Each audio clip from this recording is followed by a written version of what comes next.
Makamu mwenyekiti wa Tume Huru ya Taifa ya Uchaguzi INEC, jaji mstaafu wa Mahakama ya Rufaa Mbaruku Salim Mbaruku amefunga mafunzo ya siku 3 kwa wasimamizi wa uchaguzi mjini Iringa na kuwataka watendaji hao wa tume kutekeleza majukumu yao kwa ufanisi, weledi na kuzingatia kikamilifu sheria, kanuni na miongozo ya nchi ili kufanikisha zoezi la uchaguzi mdogo wa ubunge katika jimbo la Peramiho mkoani Ruvuma na udiwani katika kata ya Shiwinga mkoani Songwe.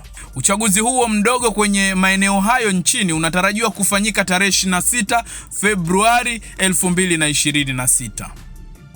Jaji mstaafu wa Mahakama ya Rufaa Mbaruku Salim Mbaruku amewataka watendaji hao kutenga muda wa kusoma katiba, sheria na maelekezo mbalimbali yanayotolewa na tume ili kupata mwongozo sahihi wa kusimamia zoezi la uchaguzi.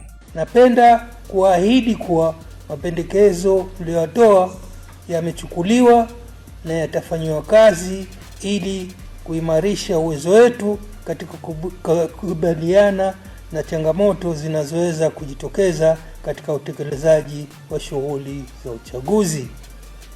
Ndugu washiriki, kama ilivyoelezwa wakati wa ufunguzi wa mafunzo haya, shughuli zote za uchaguzi zinaongozwa na katiba, sheria, kanuni na maadili na maelekezo ya tume. Hivyo, kwa niaba ya Tume Huru ya Taifa ya Uchaguzi, natumia nafasi hii kuendelea kuasisitiza kuhusu umuhimu wa kutenga sehemu ya muda wenu kusoma katiba, sheria na maelekezo mbalimbali yanayotolewa na tume ili yawaongoze katika kusimamia uchaguzi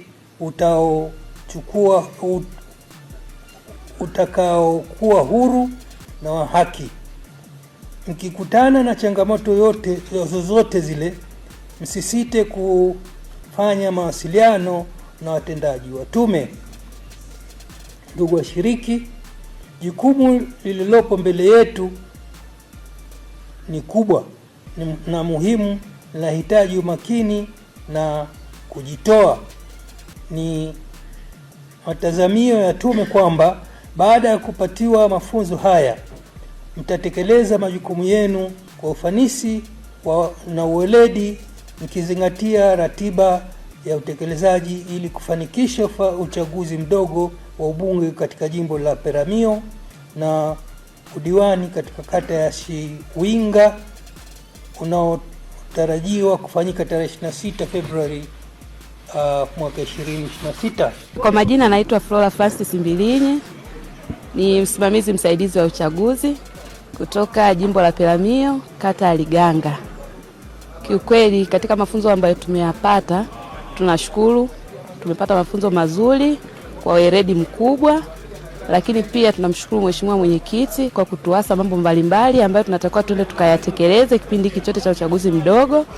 Na sisi tunaahidi kwamba kutokana na mafunzo haya tuliyoyapata, tutaenda kufanya kazi zetu kwa weledi mkubwa kwa kuzingatia kanuni za Tume Huru ya Uchaguzi. Mimi naitwa Mlisho Hamisi Luambo, ambaye ni msimamizi msaidizi wa uchaguzi kata Maposeni kutoka halmashauri ya wilaya ya Songea. Kwa kweli tunamshukuru Mungu kwanza kwa kupata nafasi hii ya uteuzi, na kutokana na mafunzo na maelekezo kwanza ya ufunguzi wa Mheshimiwa Mwenyekiti na hatimaye kwenye kufunga na maelekezo yote, sisi kama wasimamizi wasaidizi tunaahidi tutaenda kufanya kazi hii kwa weledi mkubwa kwa kuzingatia kanuni, sheria na maelekezo yote ambayo Tume ya Taifa ya Uchaguzi imeyatoa. Sana kwa wadau wa uchaguzi ambao ni vyama vya siasa, wagombea pamoja na wananchi, wategemee kabisa uchaguzi utakuwa fair, utakuwa huru na haki.